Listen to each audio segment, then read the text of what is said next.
Como sabemos, el cuerpo policial siempre tiene una gran cantidad de hechos que cubrir. Por ejemplo, el sábado en horas de la noche, en el camino principal de Joiber para la parte de Cerro Viento, un conductor que venía manejando su vehículo salió por la parte de una Teiweg, allí por la parte de Cerro Viento, y perdió el control de su auto, se fue para la parte de la vía y también se fue de una forma semifrontal en contra de un Kia Sportage que venía a unos metros después.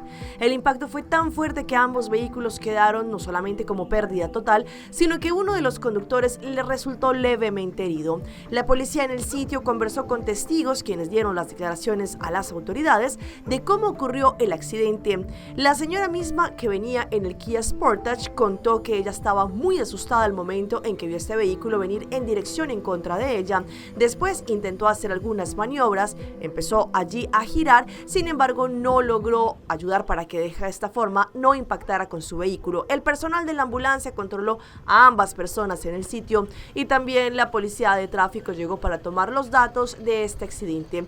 En otro hecho, un accidente con un automovilista allí que empezó con varias patrullas que llegaron a este lugar en la parte de Cerro Pita. Una persona resultó levemente herida, pero los daños materiales fueron considerables. Afortunadamente no resultó herido de gravedad, sino que más bien llegó la ambulancia y fue atendido en el sitio. También explicaron que las autoridades como el personal del mar tuvieron que llegar porque allí lo que causó fue que este señor dañó el poste de luz, dejando a este barrio sin corriente. A las 10 de la noche sucedió este accidente en el camino de Cerro Pita, algunos metros lejos de la cruzada, en donde un vehículo color blanco perdió el control en este giro, según se pudo entender, debido a que el conductor había pasado por un camino que tenía arena, perdió el control de su vehículo y se fue en contra de un poste de luz. Sin embargo, la policía cerró la vía para que de esta forma darle no solamente la grúa la oportunidad para retirar este vehículo.